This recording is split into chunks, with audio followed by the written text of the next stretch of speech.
नमस्कार दोस्तों, स्वागत करता हूं मैं आप सभी का अपने YouTube चैनल सर्वज्ञ एग्जाम में। और ये क्लास आप सभी जानते हैं यूपी पुलिस री एग्जाम के लिए होने वाली है। अत्यंत ही महत्वपूर्ण क्लास है। तो पहला प्रश्न आप सभी के सामने है। देखिए, एक एक प्रश्न आपके लिए बहुत ही महत्वपूर्ण लेके आ चुका हूँ। अशोक द्वारा निर्मित भारत का राज चिन्ह सिंह स्तंभ उत्तर प्रदेश में कहाँ पर है? जो भारत सरकार इसको उपयोग करती है, जो आपको दिखाई देता है, ये जो एक का सिक्का होता है उसके ऊपर इस प्रकार का चिन्ह होता है।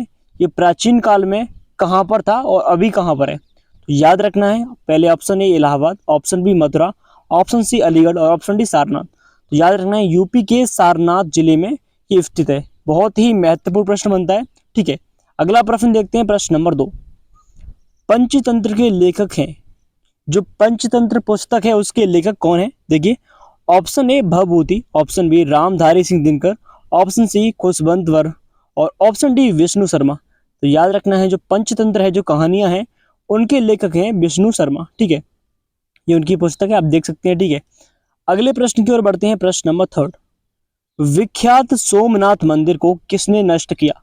आप सब जानते हैं जो सोमनाथ मंदिर है वो गुजरात में है। बहुत ही बड़ा मंदिर था, प्रसिद्ध मंदिर। ठीक है, जो भगवान सोम के लिए प्रसिद्ध था, उसको जो एक मुसलमान बोलते हैं, जैसे कि सुल्तान जो महमूद था वो आया था, महमूद गजनवी, इसने इस पूरे मंदिर को लूट लिया। ये मंदिर बताते हैं कि इस पर सोना बहुत था, इस सोने को लूट के ले गया महमूद गजनवी। ठीक है, आगे बढ़ते हैं नेक्स्ट प्रश्न की ओर। एक एक प्रश्न महत्वपूर्ण है, पूरी शिद्दत के साथ पढ़िए। आपकी परीक्षा, अगर आपको वर्दी लेनी है तो आपको पढ़ना होगा। प्रसिद्ध दशावतार मंदिर उत्तर प्रदेश में कहाँ पर है?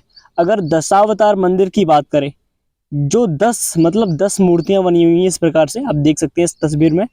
तो ऑप्शन है देवगढ़, कुशीनगर, वाराणसी, सोरो।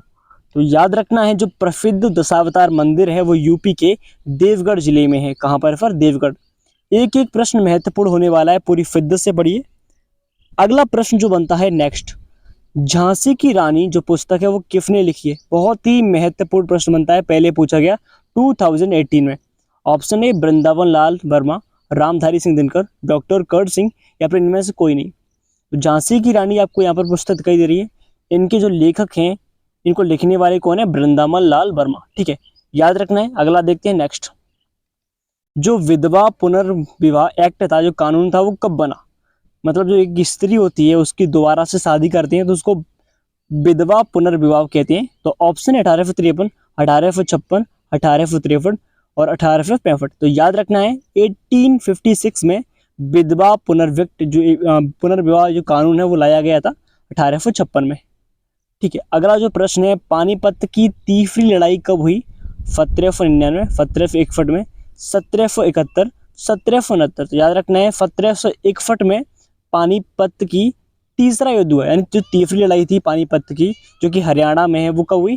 1761 में। ठीक है, आपको देख सकते हैं।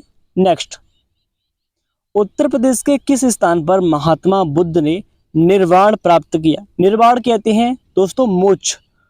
जो भगवान बुद्ध हैं उन्होंने मोक्ष प्राप्त किया कहाँ पर? यूपी के किस जिले में?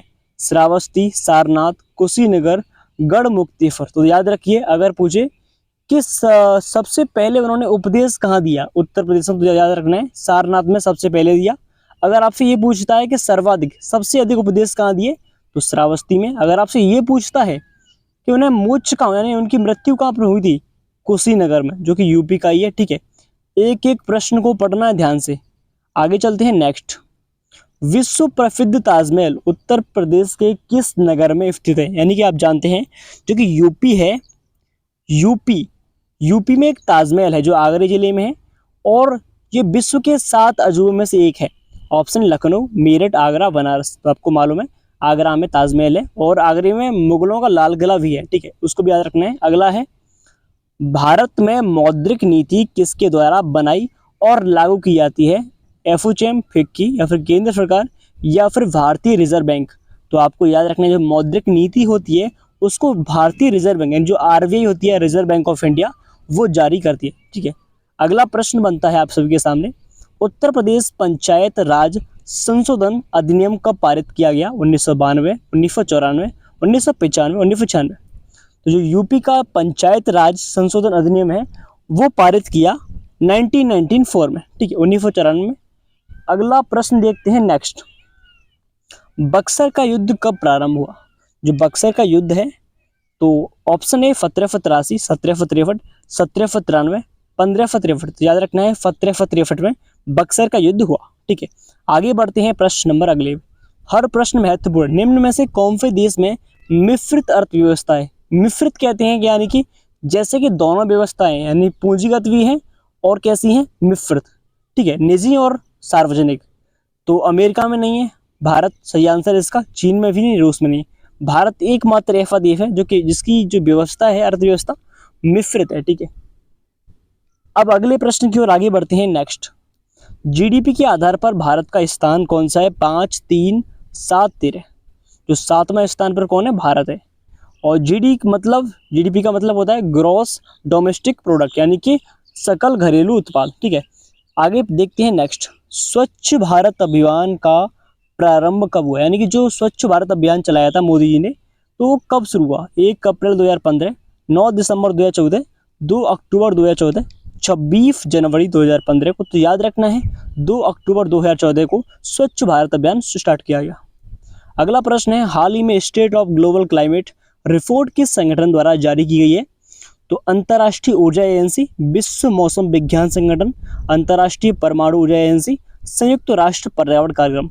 तो याद रखना है जो ग्लोबल क्लाइमेट चेंज है वो मौसम विभाग होता है, मौसम विज्ञान द्वारा जारी किया जाता है। तो विश्व मौसम विज्ञान संगठन एकदम करेक्ट आंसर है।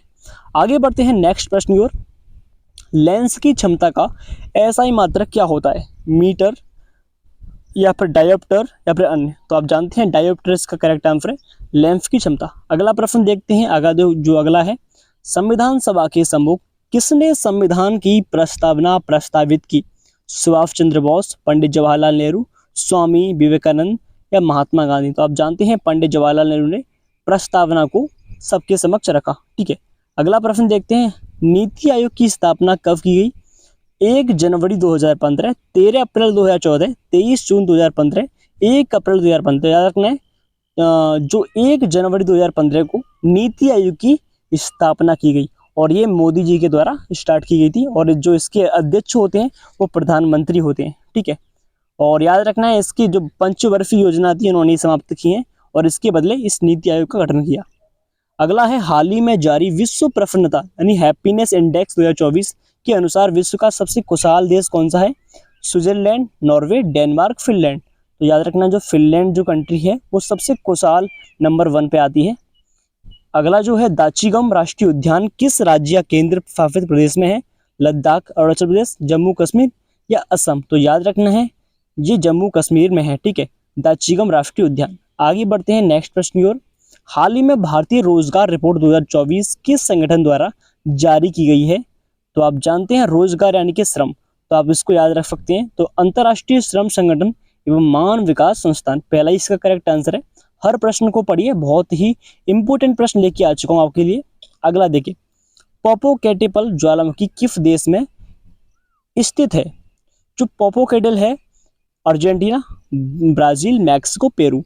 तो याद रखना है इसका आंसर है मैक्सिको। मैक्सिको में जो पोपोकेटल जो ये किस प्रकार का नाम भाई, पर ये ज्वालामुखी है, ठीक है, कहाँ का है? मैक्सिको का, ठीक है, इसको पढ़ लेना। अगला देखते हैं, निम्बू पदम दारचा सड़क मार्ग किन 2 राज्यों से जुड़ता है? ये जो रोड बनी हुई है ये रोड किसको जोड़ती है, ठीक है? तो इसका आंसर आपको कमेंट में देना है, कहीं से खोज कर भी आपको भी तो देखूँ मैं अगर आपकी क्या मेहनत है, तो आप रियलिटी में मेहनत कर रहे हैं तो प्लीज़ कमेंट में इसका आंसर जरूर दीजिए। अगला देखते हैं, लेंस की क्षमता का ऐसा ही मात्र अभी हमने पढ़ा था, मीटर नहीं, डायोप्टर क्या होता है? डायोप्टर। ऑप्शन एकदम करेक्ट है, डायोप्टर, ठीक है। यहाँ पर आपको इसकी फोटो दिख रही है डायोप्टर की। अगला प्रश्न देखते हैं, 15वीं लोकसभा के अध्यक्ष कौन है? मीरा कुमार, चरण सिंह अटवाल, के आर रहमान खान, अरुण जेटली? तो आप जानते हैं मीरा कुमार जो है 15वीं लोकसभा की अध्यक्ष थी, किसकी? लोकसभा की, ठीक है। अगला जो प्रश्न आप सभी के सामने, धार्मिक स्वतंत्रता का अधिकार किस अनुच्छेद में है? अनुच्छेद 25, आर्टिकल 24, आर्टिकल 21, आर्टिकल 22? तो आप सभी भली बात जानते हैं धार्मिक जो स्वतंत्रता होती है यानी कि रीजनल फ्रीडम जो आर्टिकल 25 में आती है संविधान में। तो आप सभी को ये क्लास कैसी लगी प्लीज़ कमेंट में ज़रूर बताना। अगर आपको हमारी मेहनत पसंद आई तो प्लीज़ वीडियो को लाइक कीजिए और चैनल को सब्सक्राइब जरूर कीजिए। थैंक यू सो मच, मिलते हैं। अगर आप किसी भी टॉपिक पे वीडियो चाहते हैं तो कमेंट जरूर कीजिए। अगर आप इसका PDF चाहते हैं तो टेलीग्राम लिंक जो है नीचे दी है, डाउनलोड कर सकते हैं आप।